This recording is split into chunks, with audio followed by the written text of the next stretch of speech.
আসসালামু আলাইকুম। কেমন আছেন মোর কলিজা আপু ভাইরা? আলহামদুলিল্লাহ মুইও ভালো আছি। তো আপুরা মোর কিন্তু আজ উঠতে উঠতে দেরি হয়ে গেছে ঘুমেতে। আসলে প্রত্যেক ডেলিতে একরকম ওটা হয় না, কিছু না কিছু মানে ঝামেলা হয় মাঝে মধ্যে আর কি। মাঝে মধ্যে বেকাল মন চায় কি উঠতেই মনে চায় না, গা হাত পাকাল ভাঙ্গে চুরে যায়। মোর কিন্তু প্রায় এরকম হয়। তা কিন্তু সবসময় চেষ্টা করি বেন্যা এলাকাল ভোরবেলা ওঠার, কারণ কি বেন্যালে যদি উঠি কাম কাজ শুরু করে দিই নামাজ পড়ে, তাহলে কিন্তু ওই কামে বরকত হয় বেশি। তা যেহেতু একটু দেরি যখন হয়েই গেছে, তখন চিন্তা করতেছি ঝটপট কি বানান যায়। পরে এরপর আটা লইলাম, একটু লবণ লিয়ে পানিতে গুললাম, এই পরাটা বাজিয়ে দিতে আসি ঝটপট 10 মিনিটের মধ্যে আর কি। লগে এই যে ঘি আছে, ঘি দিয়ে দিতে আসি। ঘিতে ঘেরা নিয়ে এককাল রান্নাঘরটা মোর ভরে গেছে। এরপর পরাটাগুলো একা সেই হয়েছে, খাইতে এত মজা হয়েছে, কারণ চা দিয়ে ডিম দিয়ে খাইতে কিন্তু সেই লাগে। এরকম পরাটা বানাই গরম গরম যদি খায়। আর যেহেতু এটা গরম গরম খাইতেছি, পাশে কিন্তু চা বয়সি, এরপরে হচ্ছে ডিম বাজ্যে লইতে আসি। আর ডিমটা হয়েছে পেঁয়াজ মরিচ সারা দিছি, কারণ গুঁড়া গাড়া খাইবে তো। দেখা গেছে ওরা স্কুলেও নিতে পারে, হেরফেনে হাপার খাইবে, হেরফেনে মরিচ টরিচ আর দিলাম না। আর মোর মাইয়ে পোলা এরকম আর কি পেঁয়াজ মরিচ সারা ওরা এরকম খাইতে ভালো পায়। মই আবার পেঁয়াজ মরিচ ধনে পাতা বেশি দিলে মোদ্দার আবার ভালো লাগে, হেবেল ভাজা মোদ্দার ভালো লাগে। তা গুঁড়া গাড়ার লেগেই তো খাওন জোগাইতে আসি। তা অগো যেরকম পছন্দ হেরম করেই তোমার বানাইতে তো হবে। তো মোর নাস্তা বানাইতে করলে বেশি একটা সময় লাগে নাই, 10-15 মিনিটের মধ্যেই কিন্তু হয়ে গেছে। আর এই দেখেন চা চা বসাই দিছি, এটা দুধ চা বানাবো, এই জন্য লিকারটা দিছি, কই লিকারটা ফুটুক। আর সকালবেলা হইতে গানি মগো দৌড়ান লাগে মায়ে গো কি লেগে, এই যে বাচ্চাকে টিফিন নাস্তা আর পরোটাটা বানাইছে এইভাবে যাতে টিফিনে ওরা নিতে পারে, এই জন্য আর কি। আর সুন্দর করে কিন্তু এই দুধ চা বানাইছি, আর মই একটু বেশি চা লইছি। আর পোলা মাইয়ের অল্প অল্প করে দিছি, ওরা অল্প চা খাইবে, যেহেতু সময় নাই। আর ওরা বেশি চা দিই না, কারণ চা বেশি দিলে ঝামেলা হয় আর কি। বাচ্চাও চা না খাওয়ানি ভালো, তারপর একটু দিই অল্প মাঝে মধ্যে আর কি দেই। আর মই কিন্তু একটু বেশি লইছি, মোদ্দারে দুধ চা দিয়ে পরোটা খাইতে হেভি মজা লাগে। জানি না কার কিরম লাগে, কিন্তু অনেক আপুকুই দেখছি কিন্তু পরোটা দিয়ে দুধ চা খাইতে কিন্তু একদারেও ভালো লাগে, মোদ্দারেও কিন্তু অনেক ভালো লাগে। যতই ব্যস্ত থাই কাম কাজে, সকালে এক কাপ চা কিন্তু শরীরে অনেক এনার্জি এনে দেয়, অন্তপক্ষে মরেতে যদি এক কাপ চা খাইতে পারি তাহলে মনে হয় যে শান্তি লাগে, শরীরে একটু মদ্দার ভালো লাগে, হালকা লাগে, তাহলে কিন্তু আমি ঝটপট করিয়া মানে কাম কাজে যাইতে পারি। আর যেহেতু মোর বেন্যালে হইতেই দৌড়ন লাগে, যেমন পোলা মাইয়ারে স্কুলের জন্য রেডি করা লাগে, আগো টিফিন নাস্তা সব কিছু দিয়া এরপর কিন্তু মই ঘরের কাজ করা শুরু করে দিই। আর কি কইলাম না, ব্যস্ত মায়ের ব্যস্ত সকাল, মানে সকালটাই হয় শুরু হয় ব্যস্ত দিয়ে, এবার পোলা মাইয়ের পিছে দৌড়ে নিয়ে স্কুলে যাওয়া স্কুলে আওয়া সব কিছু মিলাইয়ে দৌড়ের উপরেই থাই প্রত্যেকটা ডেলি। আসলে ওইভাবে আম্মেগো লাগে তুললে ধরা হয় না, ওই দেখা গেছে যে কাজ কাম করতে আসি স্কুলের সময় এসে মানে চললে যাই, তালাটা মারি ওগো আনতে যাই, বা একজন থুইয়াই। দুই ভাই বোনের দুই রকমের আর কি পড়ছে ক্লাস। ছেলে রয়েছে যে সকাল 8:30টায় ক্লাস শুরু হয়, মেয়ে রয়েছে 11টায় শুরু হয়। তো একজন দিয়ে আন লাগে, আবার একজন দিয়ে আনা লাগে, আবার ধুই আন লাগে একজন, আরে এই বের করে কিন্তু মোর কয়েকবার যাওয়া পড়ে। তার আয়নের আব্বু একটু সকালবেলা একটু হেল্প করে, যেমন সকালে ছেলেরে কিন্তু হ্যাঁ নিয়ে যায়, মুই খালি একটু ঝটপট করে নাস্তা বানাই রেডি করে দিই। আর পরবর্তীতে মেয়ে নিয়ে মুই যাই, আবার ছেলে নিয়ে আইয়ে পড়ি। তা আসলে যদি বাসা এই জন্যই চেঞ্জ করছি বেশিরভাগ। আগে যে কাল দূরে বাসা হলে তখন বেশি একটা ঝামেলা হইতে, হাতে 1 ঘন্টা সময় নিয়ে বাইরে লাগতে, মানে যাইতে 1 ঘন্টা লাগতে। এই জন্য আর কি কাছাকাছি একটু এই বাসাটা নিয়েছি, যাতে আর কি সুবিধা হয়। তাই সুবিধার জন্য আর কি রোড সাইড দিয়েই বেশি বাসাটা লইলাম। তো এখন 2 রুম গুলো ঝাড়ু দিয়ে নিয়েছি, এখন হয়েছে যে মোট টেবিলটা সুন্দর করে মুছে টুছে নিয়েছি। আসলে রানতে যাওয়ার আগে যদি ঘরের কাম সব গুছাই নিয়ে থাকে হেলেও কিন্তু ভালো লাগে। আর টেবিল মুছি প্রায়, আর ভাবতে আসি টেবিল তেমন হ্যাঁ রাখবো না, অন্য জায়গায় সরাই হেলামো। যদিও কোনো সময় সরাই তাহলে কিন্তু আমি এগুলোকে হ্যাঁ শেয়ার করবো কীভাবে কি করছি। আসলে ঘরে মাল জিনিস না থাকলে তখন তো মাথায় বুদ্ধি থাকে যে কোন জায়গায় কি রাখবো না রাখবো, মানে ওই বুদ্ধিটাও কিন্তু কাজ করে না আর কি। আর মাথায় যদি মানে ঘরে যদি মাল জিনিস থাকে তার বুদ্ধিগুলো কাজ করে। আর এখন এসে টেবিলটা সুন্দর করে মুছে টুচ্ছে এপের করলো, তরকারি আনাজপাতি সব কুটে বেটে লোমো। আর আম্মেগুলাকে একটু শেয়ার করতে আসি মুই কী কাম হরলাম সকালে উঠেই, বেন্ঠেল উঠে যেমন ধরনের 10 মিনিটের মধ্যে আর কি নাস্তা পানি বানাই দিলাম, পোলা পানরে গুড়াগাড়ারে খাইয়ে লইয়ে স্কুলেও গেছে, টিফিন লইয়ে গেছে।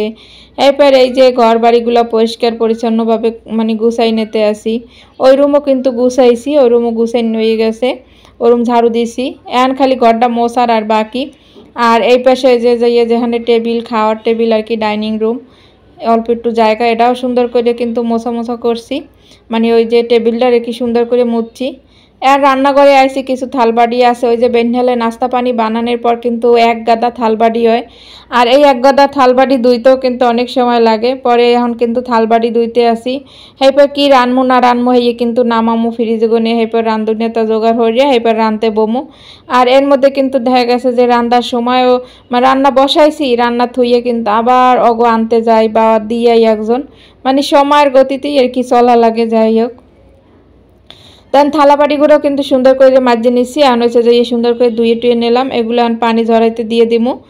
আর কি রানমু না রানমু এই আমি এগুলোকে শেয়ার করতেছি। এনে চিংড়ি মাছ নামাইছি, আর চিংড়ি মাছ দিয়ে দেখি কি রান্না করা যায়। আর আপনারা যারা নতুন মোর ভিডিওটা দেখতে আছেন, ভিডিওর কোনো অংশ যদি একটু ভালো লাগে তাহলে কিন্তু একটু সাবস্ক্রাইব করে পাশে থাকবেন আপুরা। ফেসবুক পেজ থেকে যে আপু ভাইরা দেখতে আছেন, যদি ভিডিওটা ভালো লাগে তাহলে কিন্তু একটু শেয়ার করে দেবেন। আর এখানে কিন্তু চিংড়ি মাছগুলো দেখ মুই একটা কেসি লইছি তাড়াতাড়ি করে আর কি। এটা কেসিটা আসলে মানে মোটামুটি ধার আছে, এটা বেশি একটা ধারও নাই। ওই যে কইলাম রান্ধুনে তো কত গুছাই থুইছি, আন কিন্তু দেখতে আসি গড়িতে মানে সময় হয়ে গেছে, মানে ছেলেরও ছুটি হইবে, আবার ছেলে নিয়ে আমো, মেয়ে এই যে মেয়ে দিয়ে আমো, তখন কিন্তু মেয়েরে নিয়ে যাইতে আসি। তা মোর কিন্তু দিন এইভাবেই যায়, প্রত্যেক ডেলি উঠতে ব্যস্ততা, খালি ব্যস্ততা। তারে কিন্তু মেয়েরে কিন্তু দিয়েছি, ছেলেও কিন্তু নিয়ে এসি, আর একটা সেলাইন গুলে খাইতে আসি। এরম যদি দৌড়োদৌড়ি হরি তাহলে শরীরে এখন খারাপ লাগে না, একটু তো ক্লান্ত লাগেই। আর এই সেলাইনটা খাইলে মোদ্দার অনেক ভালো লাগে। মুই পেরাই এরম মগ যখন দিয়ে আই থুই আই নি, সেই সময় আইয়া আবার মুই ভেবে একটা সেলাইন খাই। প্রত্যেক ডেলি খাওয়া হয় না, মাঝে মধ্যে যখন বেশি একটু খারাপ লাগে তখন আর কি সেলাইনটা গুললে খাইলে মোদ্দার অনেক ভালো লাগে। আর মুই একটু ঠান্ডা পানি দিয়ে একটু গোলার চেষ্টা করতে আসি, মানে একটু ঠান্ডি পানিতে গললে হেলে মানে খাইলে একটু পরানটা একটু ঠান্ডা লাগে। আর এই যে এখন খাইয়ে লই কিন্তু মুই রাঁধতে পারতে আর কি গুছাইতে মানে গুছাই থইছি আর কি রানমু। আর এই ফাঁকে দেখাই লইতে আসি, এই যে বেনহেল উঠে কাজ কাম করলাম, এরপর দেখেন এখন যাতে একটু ভালো লাগে, বিছনা বসনা গুছাইনে আছে, ঘর দোয়া ঝাড়ু টাড়ু দেওয়া আছে, এখন কিন্তু মনেও একটা শান্তি। ব্যস্ততার মধ্যে কাজ কাম করি, এরপর যদি দেই সব গুছাইনে থায় তাহলে কিন্তু ভালো লাগে। আর যদি একখান দাইয়ে দেই যে সব আউলা ঝাউলা, তখন কিন্তু নিজের দ্বার অনেক খারাপ লাগে। যেমন রাঁধতে পারতে যাইয়েও কিন্তু একটা শান্তি পাবো না। এই যে কিন্তু সব কিছু ভালো লাগতেছে নিজের দ্বারে, সব কিছু একটু পরিপাটি থাকলে আর কি নিজের দ্বার ভালো লাগে। আর এইটা ভাবতে আসি কি খামু, মানে একজনে দেশে এক ভাবি আর কি মোড়ে দেশে আর জানি কেটা দেশেলে, ওটা একদিন হয়েছে বাজ্যে খাওয়া লাগবে। মুই ভাঙ্গি না, মানে দেখতে সুন্দর দেখায় ভুট্টাগুলা, মানে আস্তা ভুট্টা থায় তো, ওটা একবারে হলুদ কালার, তখন আর কি নিজের দ্বারে ভালো লাগে দেখতে। টেবিল উপরে থুয়ে দিছি। এখন হয়েছে যে ডাইল বসাইছিলাম, মুই তো আম্মাকে দেখাইছি যে চিংড়ি মাছ করছি, আর মধ্যে কিন্তু সময় হয়ে গেছে, তা আমি কিন্তু ডাইলও ওই চুলায় বসাই দিয়ে এরপর চিংড়ি মাছ আর কি ভিজাই লইছিলাম। তা ডাইলটা এখন বাগার দিমু। ডাইল প্রায় হয়ে গেছে এই মুহূর্তে আর কি, মোর স্কুলে যাওয়ারও সময় হয়ে গেছে। তো স্কুলটা আইয়ে ডাইলটা আর কি ঘুরতে টুটতে এরপর হয়েছে যে এখন বাগার দিমু। রসুন এরপর একটু ছেঁচা দিয়ে লইলাম।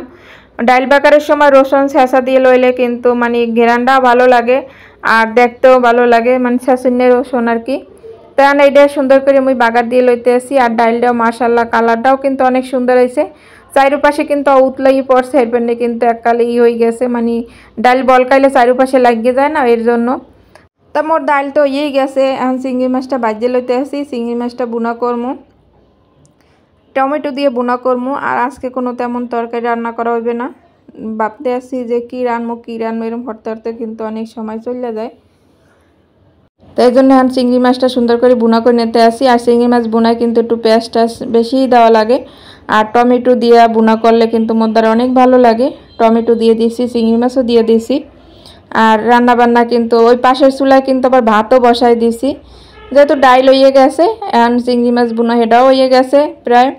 এই তো চিংড়ি মাছ বুনা করতে কিন্তু বেশি সময় লাগে না, আর ভাত তো হয়েই যাইতে আছে, এই যে ভাতও ফুটতে আছে। তো ফাইনালি কিন্তু মোর রান্না বান্না একেবারে শেষ পর্যায়ে, আর শেষই হয়ে গেছে।